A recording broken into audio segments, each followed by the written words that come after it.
किताब विपरन की रीत तो सच दा मार्ग भाग चौथा। लेखक सरदार गुरबख्श सिंह काला अफगाना। दूजे कांड दा 7वां भाग करवा चौथ अते होर वर्त। आवाज़ गुरजंट सिंह रूपोवाली। वाहिगुरू जी का खालसा वाहिगुरू जी की फतेह।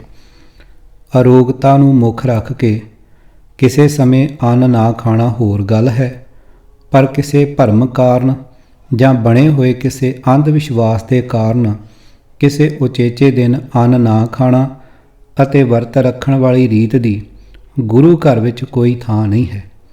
ਇੱਕ ਅਨਪੜ੍ਹਤਾ, ਦੂਜਾ ਪ੍ਰਮਾਤਮਾ ਨੂੰ ਛੱਡ ਕੇ ਹੋਰ ਦੇਵੀ ਦੇਵਤਿਆਂ, ਮੜੀ ਮਸਾਣਾਂ ਦੀ ਪੂਜਾ ਤੇ ਕਈ ਕਿਸਮ ਦੇ ਵਰਤਾਂ ਨੇ ਭਾਰਤੀ ਇਸਤਰੀ ਜਾਤੀ ਨੂੰ ਥੋਥਾ ਕਰ ਦਿੱਤਾ ਹੋਇਆ ਹੈ। ਚੇਤਰ ਤੇ ਕੱਤਕ ਵਿੱਚ ਇਹਨਾਂ ਵਰਤਾਂ ਦੀ ਭਰਮਾਰ ਹੁੰਦੀ ਹੈ। करवा चौथ, महालक्ष्मी, नवरात्रे, कथक, संतोषी माँ, पूर्णमासी आदि कई वर्त हैं जिन्हां द्वारा हिंदू औरतां कई तरह दीयां सुखना सुखदियां रहिंदियां हन। करवा चौथ का वर्त खास करके पति की लंबी उम्र लई रखण का भरम है। वर्त रखण वाले दिन बीबियां तड़के उठ के दुध विच भिजियां फैणियां रज के खांदियां हन ते फिर सारा दिन कुछ नहीं खांदियां। फैणियां बनाउण वालियां दुकानदारां दी गाहकी उस दिन बड़ी जोरां ते हुंदी है। मणां दे हिसाब विच फैणियां, मिट्टी दे करवे अते होर कई तरह दा लटा-पटा खरीद के ब्राह्मण दी दसी विधि नाल वरत के बीबियां अपने पति दी उम्र वधा रहीआं हुंदियां हन। जम्मण मरना हुक्म है, भाणे आवे जाए, पन्ना 472 अथवा जम्मण मरना हुक्मों वरतै गुरमुख आप पछाणे, पन्ना 754। इस गुरमत विश्वास नालों ब्राह्मण की कही ये गल एक करवा चौथ का वर्त पति की उम्र लंबी करता है, वध भरोसे वाली बन चुकी है। ये वर्त भी ब्राह्मणी लुट नीति की ही उपज है। करवा चौथ के वर्त वाले दिन अगियानी इस्त्रियां ब्राह्मण दे सेवा करनी नहीं भुलदियां। ये लुट आमदन नूं सਦੀवी बनाई रखण लई ब्राह्मण ने अजीब तरह की कहानी घड़ के प्रचारी हुई है। गुरमत प्रचार सभा पटियाले वालियां ने अपने 1994 के ट्रैक्ट नंबर 57 के सफ़ा 18 तो इस वर्त के संबंध में इउं लिखिया है। करवे चौथ नाल जुड़ी कहानी जो उस दिन ब्राह्मणी वन सुवन्ने गहने कपड़े पाए वर्त रखण वालियां नूं सुणाउंदी है। थोड़ी जी समझ रखण वाली इस्त्री भी समझ सकती है कि यह मन घड़त ते हासोहीणी कहानी है। वीरो, 7 भरावां दी लाडली भैन एक राजे की पत्नी हुंदी है। वर्त वाले दिन उसके भरावां ने तां रोटी खा लई, पर उसने ना खाधी। उसनूं रोटी खवाउण लई भरावां ने एक चाल चली। उन्हां बेले विच अग ला दित्ती ते अगे कपड़ा ताण के भैन नूं कहण लगे कि वेख चंद्रमा चढ़ पिया है। वो चंद्रमा की कितनी रोशनी चादर वाले पासे प्रतीत हो रही है, इसलिए तू रोटी खा लै। वीरो ने रोटी खा ली। उसका पति जो उस समय शिकार खेडण गया होया सी, तड़फदा महल विच वापस आया। उसके रोम रोम विच सूइयां खुबियां होईयां सन, सिर विच भी।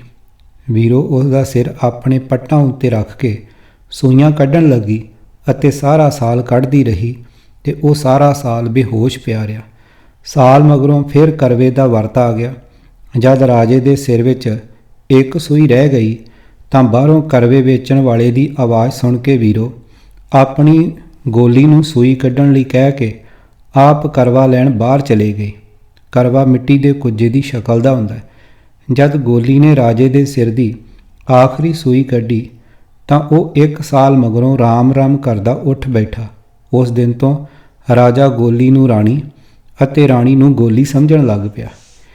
इन्नी अद्धी कहानी सुन के ब्राह्मणी दे दुआले गोल चक्कर विच बैठियां वर्त रखण वालियां विच ब्राह्मणी थाली फेरदी है ते सारियां तीवियां पदार्थ अते पैसे आ थाली विच पाउंदियां हन। फिर सारियां तीवियां आपो अपने सिर चुन्नी नाल घुट लैंदियां हन ते ब्राह्मणी कहानी अग्गों शुरू करदी है। लै वीरो कुड़िए करवड़ा, लै सर्ब सुहागण करवड़ा, लै इच्छियावंती करवड़ा, लै भाइयां दी भैण करवड़ा, ਕੱਤੀ ਨਾ ਅਟੇਰੀ ਨਾ। ਪੁਰਾਣੇ ਸਮਿਆਂ ਵਿੱਚ ਤੀਵੀਆਂ ਕਪਾਹ ਕੱਤ ਕੇ ਅਟੇਰ ਕੇ ਤੇ ਚਰਖੇ ਰਾਹੀਂ ਸੂਤ ਬਣਾ ਕੇ ਹੀ ਕੱਪੜਾ ਤਿਆਰ ਕਰਾਉਂਦੀਆਂ ਹੁੰਦੀਆਂ ਸਨ। ਪਰ ਇਸ ਗੀਤ ਵਿੱਚ ਬਿਲਕੁਲ ਵਿਹਲੇ ਰਹਿਣ ਦੀ ਕਿਹਾ ਗਿਆ ਹੈ।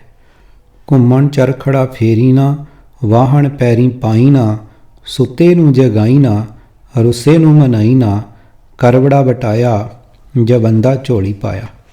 ਭਾਵ ਵਿਹਲੀ ਕਰ ਲੈਣ ਪਿੱਛੋਂ ਬੀਬੀ ਨੂੰ ਬੱਚਾ ਹੋਣ ਦੀ ਅਸੀਸ ਦਿੱਤੀ। ਬ੍ਰਾਹਮਣੀ ਆਖਰ ਵਿੱਚ ਸੁਣਾਉਂਦੀ ਹੈ ਕਿ ਰਾਜਾ ਜਦ ਇੱਕ ਵਾਰ ਬਾਹਰ ਗਿਆ ਤੇ ਰਾਣੀ ਦੀ ਮੰਗ ਅਨੁਸਾਰ ਉਸ ਲਈ ਹਾਰ ਸ਼ਿੰਗਾਰ ਦਾ ਸਮਾਨ ਲਿਆਇਆ ਤੇ ਗੋਲੀ ਦੀ ਮੰਗ ਅਨੁਸਾਰ ਪੱਟ ਗੁੱਡੀਆਂ ਪਟੋਲੇ। ਰਾਜਾ ਰਾਣੀ ਆਪਣੇ ਕਮਰੇ ਵਿੱਚ ਹੁੰਦੇ।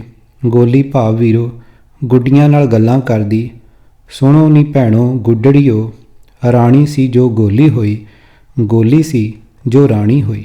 ਕਈ ਵਾਰ ਇਸ ਤਰ੍ਹਾਂ ਕਹਿੰਦੀ। ਇੱਕ ਦਿਨ ਰਾਜੇ ਨੇ ਗੋਲੀ, ਜੋ ਅਸਲੀ ਰਾਣੀ ਸੀ, ਤੋਂ ਪੁੱਛ ਲਿਆ ਕਿ ਤੂੰ ਇਹ ਕੀ ਪੜ੍ਹਦੀ ਹੈ? ਰਾਣੀ ਸੀ ਜੋ ਗੋਲੀ ਹੋਈ, ਗੋਲੀ ਸੀ ਜੋ ਰਾਣੀ ਹੋਈ। ਤਾਂ ਉਸਨੇ ਸਾਰੀ ਗੱਲ ਸੁਣਾਈ। ਰਾਜੇ ਨੇ ਉਸ ਨੂੰ ਮੁੜ ਰਾਣੀ ਬਣਾ ਲਿਆ। ਇਸ ਤਰ੍ਹਾਂ ਦੀਆਂ ਅਰਥਹੀਨ ਮਨ ਘੜਤ ਕਹਾਣੀਆਂ ਪ੍ਰਚਲਿਤ ਕਰਕੇ ਕਰਵਾ ਚੌਥ ਦੇ ਵਰਤ ਦਾ ਭਰਮ ਪੱਕਾ ਕਰੀ ਰੱਖ ਕੇ ਪਰੋਹਤ ਲੋਕਾਂ ਨੂੰ ਲੁੱਟੀ ਜਾਣ ਵਿੱਚ ਅੱਜ ਵੀ ਪੂਰਾ ਸਫਲ ਹੈ। ਗੁਰੂ ਨਾਨਕ ਪਾਤਸ਼ਾਹ ਜੀ ਨੇ ਸਿੱਖ ਇਸਤਰੀ ਨੂੰ ਇਸ ਮੂਰਖਤਾਈ ਭਰੀ ਗੁਲਾਮੀ ਵਿੱਚੋਂ ਕੱਢਣ ਦੀ ਭਰਪੂਰ ਕੋਸ਼ਿਸ਼ ਕੀਤੀ ਸੀ। ਪਰ ਜਦ ਤੱਕ ਦੇਸ਼ ਵਿੱਚ ਅਨਪੜ੍ਹਤਾ ਹੈ, ਔਰਤਾਂ ਕਿਤੇ ਰਹੀਆਂ, ਮਰਦ ਵੀ ਝੱਲੇ ਹੋਏ ਫਿਰਦੇ ਹਨ। ਸਿੱਖ ਸਿੰਘ ਮਰਦ ਗੁਰਪੁਰਬ ਭੁਲਾ ਕੇ ਮੱਸਿਆ ਪੁੰਨਿਆ ਸੰਗਰਾਂਦਾਂ ਮਨਾਉਂਦੇ ਫਿਰਦੇ ਹਨ। ਜਨਾਨੀਆਂ, ਕਈ ਸਿੱਖ ਬੱਚੀਆਂ ਵੀ ਕਰਵਾ ਚੌਥ ਦੇ ਵਰਤ ਰੱਖ ਕੇ ਪਤੀਆਂ ਦੇ ਸ਼ਗਨ ਮਨਾ ਰਹੀਆਂ ਹੁੰਦੀਆਂ ਹਨ। ਕਿਸੇ ਪ੍ਰਕਾਰ ਦੇ ਵਰਤ ਅਥਵਾ ਅੰਨ ਦੇ ਤਿਆਗ ਵਾਲੀ ਗੱਲ ਸਤਿਗੁਰਾਂ ਨੂੰ ਨਹੀਂ ਪਾਉਂਦੀ। ਅੰਨ ਨਾ ਖਾਇਆ, ਸਾਧ ਗਵਾਇਆ। ਪੰਨਾ 467।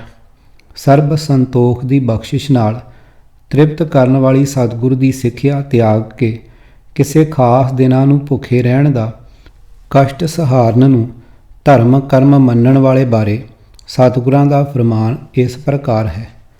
ਅੰਨ ਨਾ ਖਾਹੇ ਦੇਹੀ ਦੁੱਖ ਦੀਜੈ, ਬਿਨ ਗੁਰ ਗਿਆਨ ਤ੍ਰਿਪਤ ਨ ਥੀਜੈ, ਮਨਮੁਖ ਜਨਮੈ ਜਨਮ ਮਰੀਜੈ। ਪੰਨਾ 905। ਸਰਬ ਰੋਗਾਂ ਤੇ ਦੁੱਖਾਂ ਦੇ ਦਾਰੂ ਪਰਮਾਤਮਾ ਦੀ ਯਾਦ ਭੁਲਾ ਕੇ ਕਰਵਾ ਚੌਥ ਦਾ ਵਰਤ ਅਹੋਈ ਰੱਖਦੀਆਂ ਹਨ। ਉਹਨਾਂ ਬਾਰੇ ਸ੍ਰੀ ਗੁਰੂ ਗ੍ਰੰਥ ਸਾਹਿਬ ਜੀ ਦਾ ਫਰਮਾਨ ਇਸ ਪ੍ਰਕਾਰ ਹੈ। ਕਬੀਰ ਹਰਿ ਕਾ ਸਿਮਰਨ ਛਾੜ ਕੈ, ਆਹੋਈ ਰਾਖੈ ਨਾਰ, ਗਦਹੀ ਹੋਇ ਕੈ ਅਵਤਰੈ, ਭਾਰ ਸਹੈ ਮਨ ਚਾਰ। ਪੰਨਾ 1370। ਫੁੱਟਨੋਟ: ਮਹਾਨ ਕੋਸ਼ ਅਨੁਸਾਰ ਆਹੋਈ ਇਹ ਵੰਸ਼ ਵਿੱਚ ਹੋਣ ਵਾਲੀ ਇਹ ਇੱਕ ਦੇਵੀ ਜੋ ਕੁਆਰੀ ਕੰਨਿਆ ਦੀ ਦੇਵੀ ਹੈ। ਅੱਸੂ ਦੇ ਨਵਰਾਤਰਿਆਂ ਵਿੱਚ ਕੁਆਰੀਆਂ ਲੜਕੀਆਂ ਇਸ ਦੇਵੀ ਦੀ ਮਿੱਟੀ ਦੀ ਮੂਰਤੀ ਬਣਾ ਕੇ ਕੰਧ ਉੱਪਰ ਲਾਉਂਦੀਆਂ ਹਨ। ਅਸ਼ਟਮੀ ਦਾ ਵਰਤ ਰੱਖ ਕੇ ਧੂਪ ਦੀਪ ਨਾਲ ਦੇਵੀ ਮੂਰਤੀ ਦਾ ਪੂਜਨ ਕਰਦੀਆਂ ਹਨ। ਕੱਤਕ ਦੀ ਚਾਨਣੀ ਏਕਮ ਨੂੰ ਮੂਰਤੀ ਜਲ ਪ੍ਰਵਾਹ ਕਰ ਦਿੰਦੀਆਂ ਹਨ। ਮਥੁਰਾ ਦੇ ਜ਼ਿਲ੍ਹੇ ਰਾਧਾ ਕੁੰਡਪੁਰ ਕੱਤਕ ਵਦੀ 8 ਦਾ ਵੱਡਾ ਭਾਰੀ ਮੇਲਾ ਲੱਗਦਾ ਹੈ। ਹਰਿ ਕਾ ਸਿਮਰਨ ਛੱਡ ਕੇ ਅਹੋਈ ਰਾਖੈ ਨਾਰ। ਵੇਖੋ ਮਹਾਨ ਕੋਸ਼ ਪੰਨਾ ਨੰਬਰ 33 ਅਤੇ 34। ਅਰਥ: ਰਾਮ ਨਾਮ ਛੱਡਣ ਦਾ ਹੀ ਇਹ ਨਤੀਜਾ ਹੈ ਕਿ ਮੂਰਖ ਇਸਤਰੀ ਸੀਤਲਾ ਦਾ ਵਰਤ ਰੱਖਦੀ ਫਿਰਦੀ ਹੈ, ਤੇ ਜੇ ਭਲਾ ਸੀਤਲਾ ਉਸ ਨਾਲ ਬੜਾ ਹੀ ਪਿਆਰ ਕਰੇਗੀ ਤਾਂ ਉਸ ਨੂੰ ਹਰ ਵੇਲੇ ਆਪਣੇ ਪਾਸ ਰੱਖਣ ਲਈ ਆਪਣੀ ਖਾਸ ਵਾਰੀ ਖੋਤੀ ਬਣਾ ਲਵੇਗੀ। ਸੋ ਉਹ ਮੂਰਖ ਇਸਤਰੀ ਖੋਤੀ ਦੀ ਜੂਨ ਪੈਂਦੀ ਹੈ ਤੇ ਖੋਤੇ ਖੋਤੀਆਂ ਵਾਂਗ ਛੱਟਾਂ ਦਾ 4 ਮਣ ਭਾਰ ਢੋਂਦੀ ਹੈ। ਛੋਡੈ ਅੰਨ ਕਰੈ ਪਾਖੰਡ, ਨਾ ਸੁਹਾਗਣ ਨਾ ਓਏ ਰੰਡ, ਜਗ ਮੈਂ ਬਖਤੇ ਦੁੱਧਾ ਧਾਰੀ, ਗੁਪਤੀ ਖਾਵੇਂ ਬਟਕਾ ਸਾਰੀ, ਅੰਨੈ ਬਿਨਾ ਨਾ ਹੋਏ ਸੁਕਾਲ, ਤਜਿਆ ਅੰਨ ਨਾ ਮਿਲੇ ਗੋਪਾਲ। ਕਹੋ ਕਬੀਰ ਹਮ ਐਸੇ ਜਾਣਿਆ, ਧਨ ਅਨਾਦ ਠਾਕੁਰ ਮਨ ਮਾਨਿਆ। ਪੰਨਾ 873। ਅਰਥ: ਜੋ ਲੋਕ ਅੰਨ ਛੱਡ ਦਿੰਦੇ ਹਨ, ਇਹ ਪਖੰਡ ਕਰਦੇ ਹਨ। ਉਹ ਉਹਨਾਂ ਕੁਚੱਜੀਆਂ ਜਨਾਨੀਆਂ ਵਾਂਗ ਹਨ ਜੋ ਨਾ ਸੁਹਾਗਣ ਤੇ ਨਾ ਰੰਡੀਆਂ ਹਨ ਅੰਨ ਛੱਡਣ ਵਾਲੇ ਸਾਧੂ ਲੋਕਾਂ ਵਿੱਚ ਆਖਦੇ ਫਿਰਦੇ ਹਨ, ਅਸੀਂ ਨਿਰਾ ਦੁੱਧ ਪੀ ਕੇ ਹੀ ਨਿਰਵਾਹ ਕਰਦੇ ਹਾਂ, ਪਰ ਚੋਰੀ ਚੋਰੀ ਸਾਰੀ ਦੀ ਸਾਰੀ ਪਿੰਨੀ ਖਾ ਜਾਂਦੇ ਹਨ। ਅੰਨ ਤੋਂ ਬਿਨਾਂ ਸੁਕਾਲ ਨਹੀਂ ਹੋ ਸਕਦਾ। ਅੰਨ ਛੱਡਿਆਂ ਰੱਬ ਨਹੀਂ ਮਿਲਦਾ।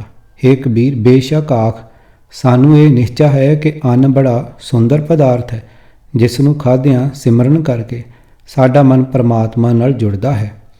ਹੈਰਾਨੀ ਤਾਂ ਇਹ ਹੈ ਕਿ ਕਈ ਸਿੱਖ ਬੀਬੀਆਂ ਉਸੇ ਗੁਰੂ ਨਾਨਕ ਸਾਹਿਬ ਜੀ ਮਹਾਰਾਜ ਦੀ ਸਿੱਖਿਆ ਨਹੀਂ ਸੁਣ ਰਹੀਆਂ, ਜਿਸ ਸੱਚੇ ਹਮਦਰਦ ਨੇ ਸਮਾਜ ਵਿੱਚ ਇਸਤਰੀ ਦਾ ਮਾਣ ਸਤਿਕਾਰ ਬਣਾਈ ਰੱਖਣ ਲਈ ਗੁਰਬਾਣੀ ਵਿੱਚ ਬੇਅੰਤ ਥਾਈਂ ਇਸਤਰੀ ਦੇ ਮਾਣ ਸਤਿਕਾਰ ਵਾਲੇ ਬਚਨ ਲਿਖੇ ਹਨ। ਪ੍ਰੋਹਤਵਾਦੀ ਭਰਮ ਵਿੱਚ ਫਸ ਕੇ ਵਿਖਾਵੇ ਵਾਲੇ ਧਰਮ ਕਰਮ ਕਰਨੇ ਸਤਿਗੁਰਾਂ ਨੇ ਪਸੰਦ ਨਹੀਂ ਕੀਤੇ। ਕਰਮ ਧਰਮ ਨੇਮ ਬ੍ਰਤ ਪੂਜਾ, ਪਾਰ ਬ੍ਰਹਮ ਬਿਨ ਜਾਣ ਨਾ ਦੂਜਾ। ਪੰਨਾ 199। ਅਰਥ, ਮਿੱਥੇ ਹੋਏ ਧਾਰਮਿਕ ਕਰਮ, ਵਰਤ ਪੂਜਾ ਆਦਿਕ ਬਣਾਏ ਹੋਏ ਨੇਮ ਪਰਮਾਤਮਾ ਦੇ ਸਿਮਰਨ ਤੋਂ ਬਿਨਾਂ ਅਜਿਹੇ ਕਿਸੇ ਦੂਜੇ ਕੰਮ ਨੂੰ ਉੱਚੇ ਆਤਮਿਕ ਜੀਵਨ ਵਾਸਤੇ ਸਹਾਇਕ ਨਾ ਸਮਝ। ਵਰਤ ਸੰਧ ਸੋਚ ਚਾਰ, ਕਿਰਿਆ ਕੁਟ ਨਿਰਾਹਾਰ, ਅਪਰਸ ਕਰਤ ਪਾਕਸਾਰ, ਨਿਵਲੀ ਕਰਮ ਬਹੁ ਵਿਸਥਾਰ, ਧੂਪ ਦੀਪ ਕਰਤੇ ਹਰ ਨਾਮ ਤੁਲ ਨਾ ਲਾਗੇ, ਆਰਾਮ ਦਇਆਲ ਸੁਨ ਦੀਨ ਬੇਨਤੀ, ਦੇਹੋ ਦਰਸ਼ ਨੈਣ ਪੇਖੋਂ ਜਨ ਨਾਨਕ ਨਾਮ ਮਿਸ਼ਟ ਲਾਗੇ।